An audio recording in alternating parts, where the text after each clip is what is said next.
the Myles Garrett, Mason Rudolph situation. This is so interesting because when it first happened, the first, reactionary, it took over the world. It was a game that everybody was talking. It led off Good Morning America, by the way, in the Today Show. Last night, NFL player Myles Garrett rips off another professional athlete's helmet and then proceeds to bang him in the head like whack-a-mole with it. Like, is the NFL out of control? Is the NFL out of control, right? That whole day of conversation about it, maybe one or two people said, if Mason Rudolph said the N-word to Myles Garrett, maybe, now nothing would justify this particular action, but maybe that's what set him off. But that was not the overwhelming conversation. In fact, the teammates from the Cleveland Browns, none of them said that. All of them said, this is not the Myles Garrett we know. The Myles Garrett we know is a guy that's an in-depth person. He's a person that's well thought out. He's a writer. He's cerebral. He says, we did not expect this from him. We're kind of shocked by it as well. Nobody said anything. And as a human that was in that world for a while, I just have to think that if Mason Rudolph did say what is being alleged that he said to Myles Garrett, that's coming out immediately. That is coming out. As Myles Garrett is getting walked off that field, somebody's like, what happened? He goes, oh, he called me. And then he said, and then the person who's walking him's like, well, let's go right back here. Let's go hit him again with another helmet then if that's the case. Like, that is the way it is. And that's why I think Mike Tomlin, who never speaks about anything, Mike Tomlin's the reason I'm in the NFL. Okay, Mike Tomlin, whenever we went to the Steelers-Bills game, came over to me, dapped me up. But Mike Tomlin, I don't want to say he's like family to me, but Mike Tomlin and I are very, very tight. I don't even send out a request for him to be on the show because Mike Tomlin does not do media. He hates media. Absolutely hates it. He'll do the press conferences. He's saying nothing during those press conferences. He is just a guy who likes ball. He likes coaching. He likes doing his thing. And by the way, he is a dude, too. Like, he relates very well with the locker room. He relates with everybody. The fact that he had to come out and do this interview because of this other conversation happening, that makes me believe that there was no chance that Mason Rudolph said this. Now, if Mason Rudolph said this, terrible, despicable, disgusting, not good for white humans to be saying that ever. I don't even care if you're a 12-year-old on the YouTube, you don't know what it means. Not a good thing to say. If you're anything, white people should not be saying that. But I do believe that we're at the point now where I think Myles Garrett is looking worse and worse by all accounts. Like, I don't think there's many people that believe Myles Garrett is right here. I think whenever it came back out after his punishment and then he disappeared, he said, well, he called me the N-word. And then people were like, well, no, that's not true. And then it fizzled away. Everybody's like, okay, bygones be bygones. He's reinstated. Let's just get back in the league, get it going. Now that it's been brought up again, I think it's almost making Myles Garrett's case look even worse. It's almost like, wow, this guy is still making excuses for doing something that nobody has ever done before in football. And it's just kind of a bad situation for the guy. And when Mike Tomlin gets up there and speaks, this is just like Andrew Berry hiring Ryan Grigson, by the way. I trust Andrew Berry. I like Andrew Berry. So if Andrew Berry thinks it's okay to have him in there, I'm cool with it. I thought Andrew Berry should have got the Colts general manager job over Ryan Grigson personally. So that's something that I thought originally. Everybody knows GM Grigson and I did not get along well. He sent me a text. I don't know if it was an apology. I refused to read it, but he reached out to me, so I'm just kind of done with that. But if Andrew Berry hires him, I trust Andrew Berry making that decision, even though it's the Cleveland Browns. I trust Mike Tomlin coming out and saying this, and I don't know if a lot of people do. I do. I think this just makes Myles Garrett look very, very bad.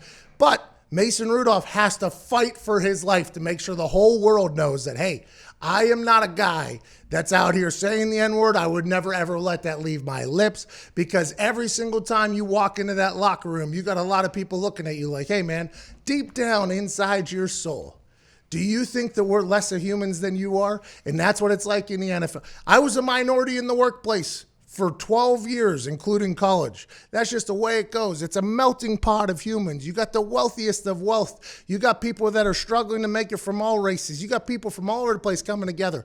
That word is just something that is off limits. It's going to be very difficult for me to think that he said that, especially with Mike Tomlin coming out. My whole thing the entire time is that comes out immediately. When he's walking off the field mad, like, oh, yes. And the players are pulling him off, like he's saying he called me, blah, blah.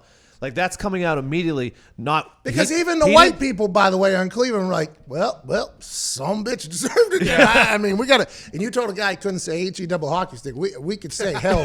Well, I just was trying to get him off. Yeah, but as soon as he said H-E double hockey stick, you shut the hell up and never call this show again. But it's one of those things where that is a situation where that would have came out so fast, I think. The fact that it's taken this long to come out and numerous occasions, I'm just... And even still, like, even if he played every card right, trying to hide it, like he said, until the appeal because he didn't want it to come out, blah, blah, blah, it would have leaked. Somebody would have leaked it, just like it got leaked out from the appeal. No one could keep that for that long. As telling as it is that Mike Tomlin felt the need to come out and go on a national TV show and release a statement, it's also very telling that you have not heard anything from any Cleveland Browns players or the Cleveland Browns organization. Just Dorsey. You heard Dorsey come out and say, well, he told me immediately. So why didn't Dorsey come out and say that? Correct. You know why? Because Dorsey was too busy trying to figure out how to get the most undisciplined football team in the history of the game. How do I keep building into this most penalized team in the history of documented history? How do I do that? Instead of like, you know what? My player looks worse than any player potentially in the history of the NFL. That's what I'm saying. He looks so bad. It was Good Morning America, Today's Show conversation. At some point, that's going to come out in the first immediate reaction, especially in the world that we live in. The fact that it took so long, everybody's like, nah, I'm not 100% sure. I think with the quickness that Tomlin responded to this time as well. Like last time, I think it was like, hey, the truth's going to come to light eventually. He didn't say it, like then that's going to come out. Now Myles Garrett does this interview again, and then Tomlin, boom, right away is like, all right, this is done. We're not doing this. Tomlin doesn't want people thinking that he just lets a guy in his locker room, a white guy in his locker room, pop off like that too, right? Like I think that's why Tomlin took this so personally. He's like, listen, if you think that somebody in the world is saying that, we have idiots in this world that say that. Yeah. There's a lot of dumb whites that say that still, I would assume somewhere. You look at it on a lot of these younger social media profiles, there's a lot of young, dumb white kids saying this, right? But Tomlin personally said, you think a guy that's playing on my team is going to say that? You're out of your damn mind. And I think that's why he was like, call him up. Put Stephen A. Smith on a satellite. I'm doing this right from my office, which is what he did. I'm right from my office, and I'm done with it. Great interview by Stephen A. Smith, by the way.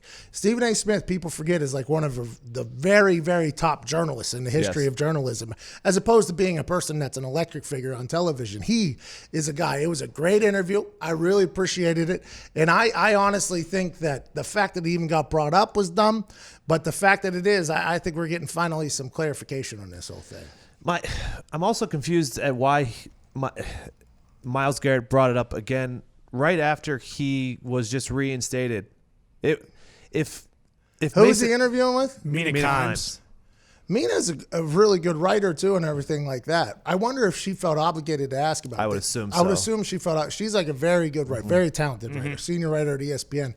I'm intrigued to see if she was forced to ask that or felt obligated to ask that, and if he just said, "Yeah, I got to run with it."